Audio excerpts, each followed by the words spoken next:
वो क्या करते थे, एटीएम की जहाँ पे मशीन लगी होती थी उसके अंदर एक छोटा सा चिप अंधेरे में जाके लगा देते थे, और जब कोई ग्राहक वहाँ जाता था, अपना कार्ड स्वाइप करता था और पैसे निकालता था, तो उस कार्ड की सारी इंफॉर्मेशन उस चिप में चली जाती थी। अंधेरे में वो लोग फ्रॉडस्टर आते थे, उस चिप का डाटा सारा निकालते थे, नकली कार्ड बनाते थे और पैसा लूटते थे। वो कंसेप्ट चला गया। अब जब हमको पता चल गया कि इस तरह का फ्रॉडस्टर जो है इस तरह की कार्रवाई करता है, तो उसने नया तरीका ढूंढ लिया। आज उसको कहते हैं फॉर्म जैकिंग। फॉर्म जैकिंग कोई बहुत मुश्किल बड़ी चीज नहीं है।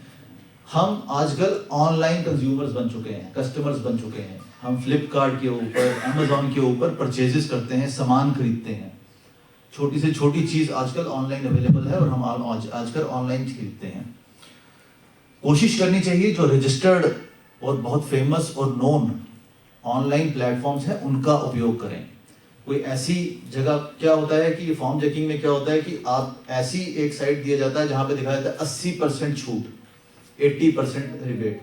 जब हम वहां पे परचेज करते हैं और वहां पे अपनी इंफॉर्मेशन डालते हैं, तो उसके अंदर एक कोड लगा होता है उस पर्टिकुलर साइट के अंदर, जहां से आपकी एटीएम की, आपके क्रेडिट कार्ड की, आपके डेबिट कार्ड की सारी इंफॉर्मेशन ले ली जाती है और फिर उसके बाद फ्रॉड किया जाता है। हम ये देखते हैं कि शायद अमेजोन पे या फ्लिपकार्ट पे ये चीज इतनी सस्ती नहीं दिख रही है, कोई एक अननोन ऐप है वहां पे बहुत सस्ती दिख रही है और हम वहां से परचेज करने की कोशिश कर लेते हैं, तो उसके अंदर हमारे को फ्रॉड होता है। तो उस तरह का आजकल फ्रॉड होना शुरू हो गया है। ऑनलाइन गेमिंग के बहुत सारे बच्चे शिकार हैं आज की डेट में। ऑनलाइन गेमिंग के अंदर बहुत बड़ा कई बार स्कैम भी हो रहा है, जो आप सब बड़े हैं, आपकी नॉलेज में लाना बहुत ज़रूरी है। इसके अंदर क्या होता है कि आजकल रियल टाइम गेमिंग खेली जाती है, जिसके अंदर लड़के लड़कियां डिफरेंट जगह पे बैठ के इंटरनेट का यूज़ करके आपस में बात करते हुए कोई game, cricket game, volleyball game, कोई फायरिंग गेम खेल सकते हैं और आपस में बात भी कर सकते हैं। उसके अंदर क्या होता है, कई फ्रॉडस्टर्स जो होते हैं एज इम्पर्सोनेटर्स वहां बैठ के वो गेम खेल रहे होते हैं। ना सिर्फ वो बच्चों को मोटिवेट करते हैं कि आप ये ऑनलाइन फायर की वेपन खरीदिए जिसकी कीमत 10,000 5,000 होगी, तो वो अपने फादर का या मदर का एटीएम लेगा, उसका डाटा फीड करेगा और फ्रॉड हो जाएगा।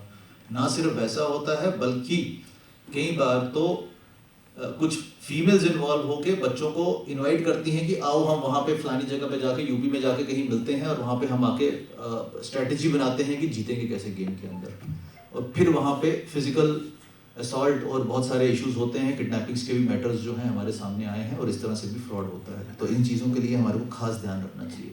हम सबके पास डेबिट कार्ड है, क्रेडिट कार्ड है, बट हम कभी भी अपने डेबिट कार्ड को और क्रेडिट कार्ड को इंटरनेशनल ट्रांजैक्शंस जो हमारी होती हैं उसके लिए ब्लॉक नहीं करके रखते हैं।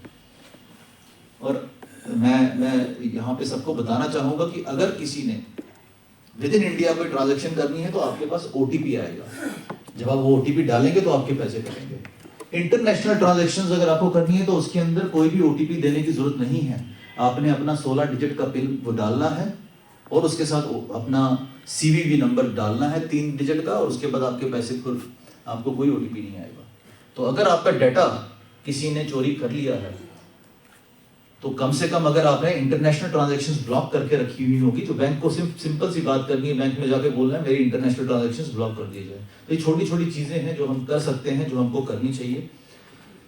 एक और नया तरह का फ्रॉड आता है कि आपको मैसेज आ जाता है कि आपका इनकम टैक्स का रिफंड आ गया है, रिबेट आ गया है, नीचे लिंक पे क्लिक करिए और उसके बाद आपका इनकम टैक्स का रिफंड जो है आपको मिल जाएगा। तो उन चीज़ों से बचना है। बिजली के बिल के आपको मैसेजेस आते हैं, कॉल्स आते हैं, जिसके अंदर बोला जाता है कि आपका बिजली का बिल नहीं दिया गया है और आपके पैसे कट, आपका बिल अब नहीं देने की वजह से आपकी बिजली बंद कर दी जाएगी। इन चीज़ों से बचना है। सोशल मीडिया के ऊपर जो हमारी इंफॉर्मेशन होती है, कोशिश करनी चाहिए कि हमको उसको लॉक करके रखें। अगर हम उसको लॉक नहीं करेंगे तो आप ही की फोटोग्राफ्स को मिसयूज करके एक फेक अकाउंट बना दिया जाएगा, जिससे कि आपको डिफेम किया जाएगा। तो कोशिश करनी है, हर एक ने अपना फेसबुक अकाउंट बना के रखा है, ट्विटर अकाउंट बनाया होगा, इंस्टा पे अपना बनाया होगा, और हम अपने बच्चों को भी बता सकते हैं कि उसकी इंफॉर्मेशन को लॉक रखिए। अनफॉर्चुनेटली हम मल्टीपल लाइक्स के चक्कर में, कि हमको ज़्यादा से ज़्यादा लोग देखें, हमको ज़्यादा से ज़्यादा लोग लाइक करें, उस चक्कर में हम अपनी सारी इंफॉर्मेशन ऊपर लगते हैं, जिसकी वजह से इस तरह के फ्रॉड हो जाते हैं। हमारे पास लाइव एग्जांपल है जहाँ पे कुछ एक फैमिली ने यहाँ पे अपनी इंफॉर्मेशन फेसबुक पे डाली कि इंजॉइंग इन गोवा, और पीछे से उसके घर पे चोरी हो गई। क्योंकि उसी के ऐसे अननोन दोस्त थे जिसके अंदर फ्रेंड रिक्वेस्ट, ऐसे लोगों को हमने फ्रेंड रिक्वेस्ट एक्सेप्ट करके रखी हुई होती है जिनको हम जानते भी नहीं है, जस्ट बताना है कि हमारे बहुत सारे दोस्त हैं, देखिए फेसबुक के ऊपर।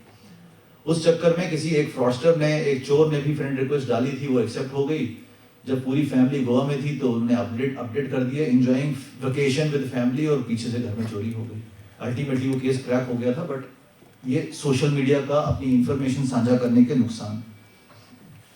OLX के ऊपर गाड़ियां खरीदने का भी एक फ्रॉड निकला, जिसके अंदर सस्ती गाड़ी बेचने का एक फ्रॉड रहता है। इन्वेस्टमेंट स्कैम्स, आजकल सब लोग शेयर मार्केट और म्यूचुअल फंड्स पे इन्वेस्ट करना चाहते हैं। वो सिर्फ रजिस्टर्ड